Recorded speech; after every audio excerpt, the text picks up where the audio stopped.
I'm going over integrated rate laws, and for the integrated rate law, we're going to go over again zero, first, and second order.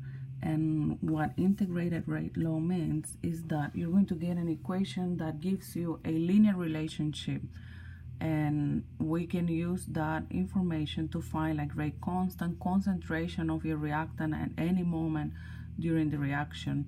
And we're going to have like a graph with that you can use the equation and the graph to find like a lot of information. But before I go over that,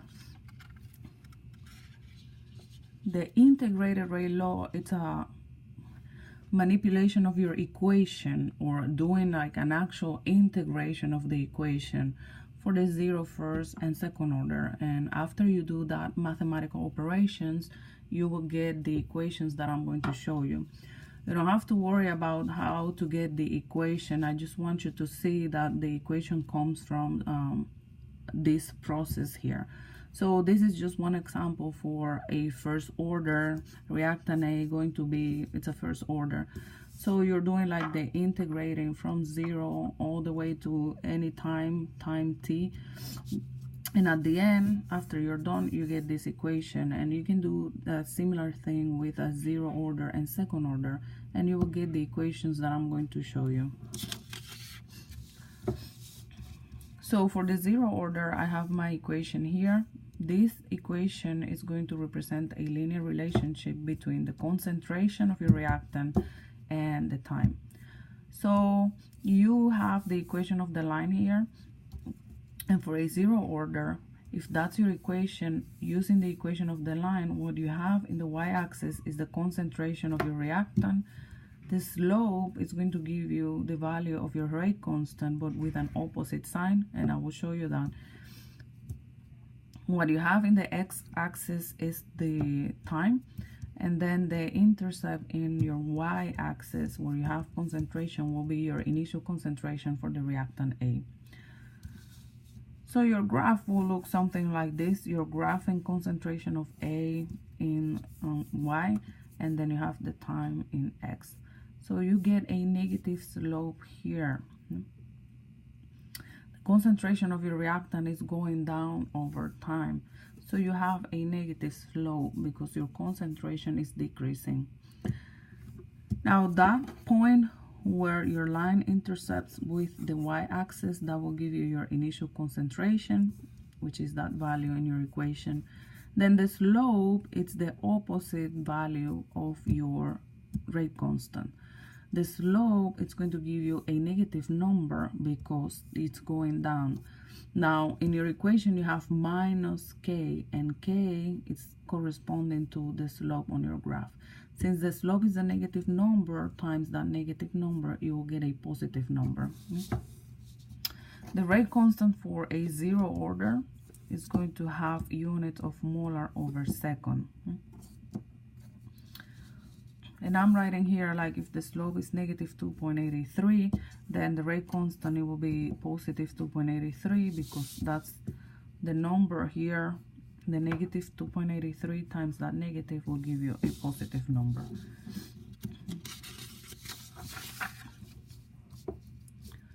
Now we have something similar for first order, but the equation is different. For this one, you get the natural log of the concentration of your reactant equals to minus k times t plus the natural log of the initial concentration. And following the equation of a straight line here, you have that if you plot in your y-axis the natural log of your concentration versus time, again you're going to get a negative slope because the concentration is decreasing, and when you get the natural log of that concentration, it should also be decreasing. So if you have the equation of the line for a specific experiment, you can actually find the initial concentration from the intercept in your graph, y-intercept. From the slope, you can find out the value of the rate constant. And again, the value of the rate constant will have the opposite sign as your slope. The slope will be a negative number, but since you have that negative in front of k, you will get a positive number. So the units for your rate constant when you have a first order, it's seconds to the minus 1.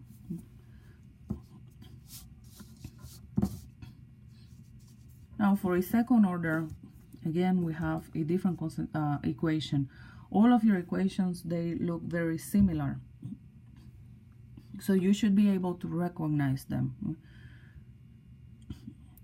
For a zero order, you have concentration. For first order, you have natural log of the concentration. And then for a second order, what you have is the reciprocal value of your concentration, 1 over concentration. Now for a second order, you're going to have a positive slope. The line is going up because you're calculating the reciprocal of the concentration. The concentration of your reactant is going down over time, which means that this number is getting smaller, smaller, and smaller. And when you calculate 1 divided by that concentration, your number will be increasing. So you have in your graph, in the y-axis, you have 1 over the concentration of your reactant, and then you have time. From the slope, now you can get the value of the rate constant, and it should be the same number, not the opposite, because your slope is a positive number, and you don't have a negative here in your equation. From the intercept, you can get the reciprocal value of the initial concentration. So how this works, you need to be able to recognize your equations. You don't have to memorize them because you will have all the equations in the exam. You need to be able to recognize the equation, and you need to be able to identify which equation you have to use depending on the problem that you have. There's 2 possible problems that you can get. Something like this, where you have the actual graph with numbers, it's showing you how the graph looks with experimental data, and you're given the equation of that specific graph. Now, looking at the graph, you should be able to identify which equation you have to use. In this graph, you have the natural log of the concentration of your reactant, which means that this graph is representing a first order reaction. And now from that, you're going to check what you have to calculate. Here, you need to find out the concentration of your reactant at that specific time. So if you check your equation here, right, this is the natural log of the concentration of your reactant, and then you have here the value of the slope, which is your m, the time, and then you have your intercept. Okay? I'm just replacing here y for natural log of the concentration of A, because that's what you have in your equation for a first order.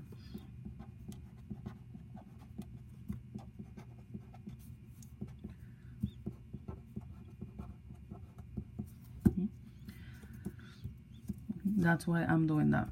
What you're actually trying to calculate is that concentration right there. What you are given, look, if you want to calculate this one, the only thing that you're missing in your equation to find out that is the time, and that's what you have right there.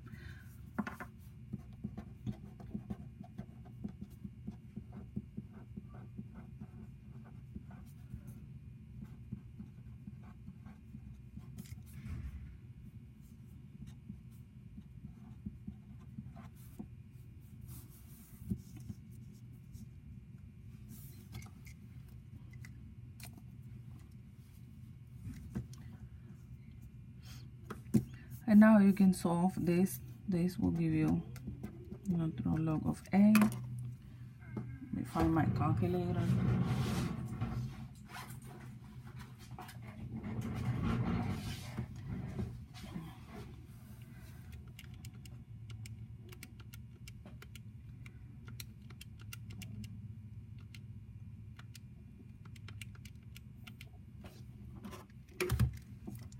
I get 2.851, and now you're finding A, not the natural log of A. What you want is the actual concentration.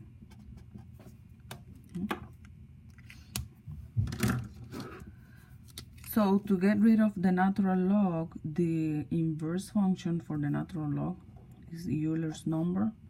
So you have to do that on both sides of your equation. When you're doing E to the power of the natural log of your concentration, since they are inverse functions, these two are going to cancel out. And you have to do the same thing on both sides. It's like if you have 2x equals 4 and you want to find x, you need to divide both sides by 2 to isolate that x. So you're doing the same thing here. You're raising to the power of that number, your Euler's number, on both sides of the equation. Here to cancel out the natural log because you're trying to get concentration. And now you can do E to the power of minus 2.851, and that will give you the actual concentration.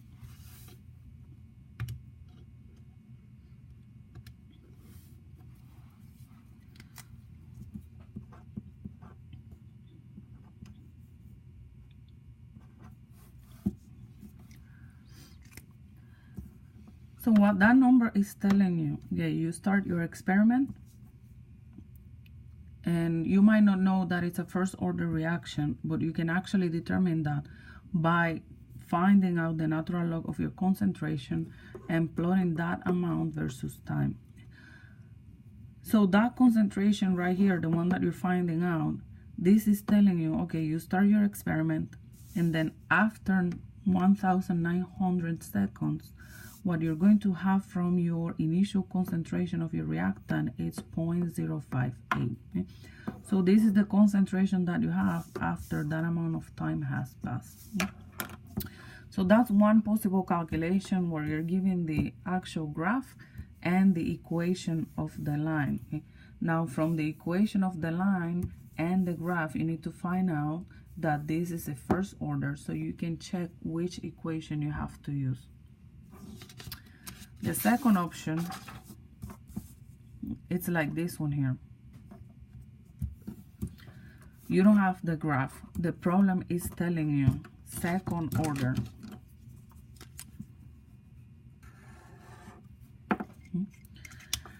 So the second order, and it's giving you the equation.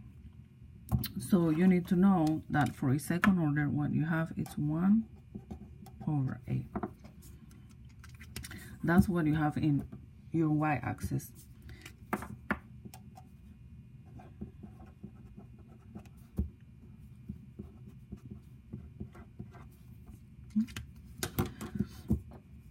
So I'm just substituting y for what you have in the actual equation for a second order reaction. Now you're doing the same thing that we did in the previous problem. You're finding the concentration of your reactant after that amount of time has passed. So you start your reaction at time 0, and then at 2,000 seconds, you're going to have a concentration for your reactant, and that's what you're calculating just from the equation of the line.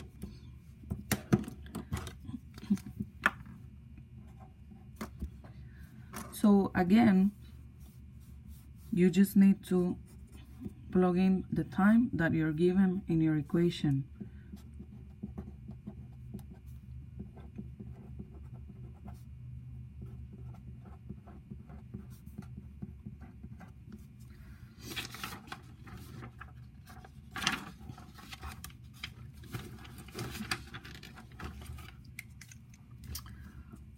And we can solve this 0.255 times 2,000 plus 100.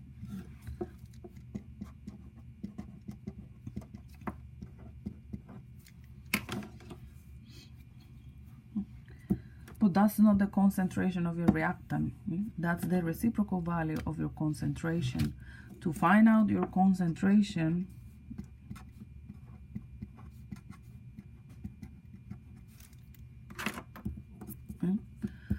this is what you want.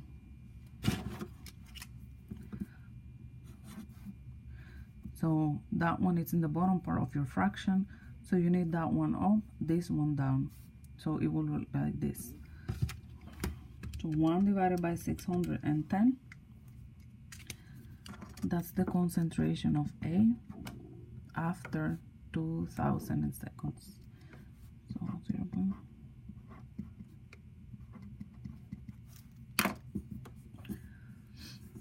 So that amount.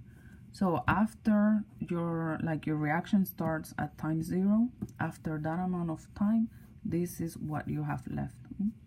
Now this problem is asking you not just to find out concentration at a specific amount of time, but also to find out the initial concentration and the value of K. So you can find out the initial concentration from the equation of the line also. And the same thing for the value of K. Value of K, it's easier than finding the initial concentration. This is your equation, y equals 0.255 T plus 100. For a second order,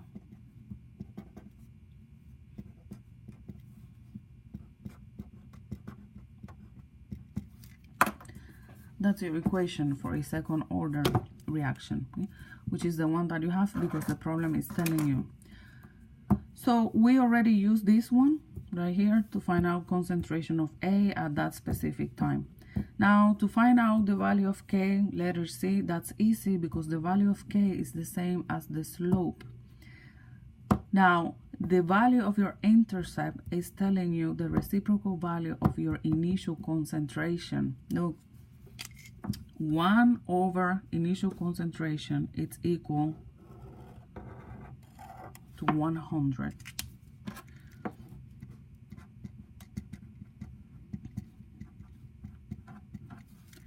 That's what the equation is telling you.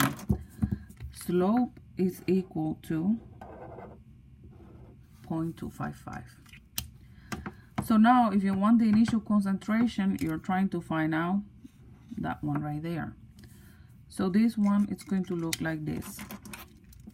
1 over 100, it's equal to your initial concentration. And 1 over 100 is 0.01. So that's the value of the initial concentration. And then we already did C, which is the value of the slope. Important, very important things that you can do to kind of predict if your calculations are correct. This is your initial concentration. It means that you start your experiment with that amount of your reactant A. So since this is your initial concentration and that concentration right here is the concentration after that amount of time has passed, this number needs to be bigger than that one. You cannot have a concentration of your reactant after any given amount of time bigger than your initial concentration. It's a concentration of the reactant, and the concentration of the reactant is decreasing over time. So you can actually check that. And you can have the same type of problem, but instead of a second order, a 0 or a first order. So you can work the problem in exactly the same way, but with the proper equation.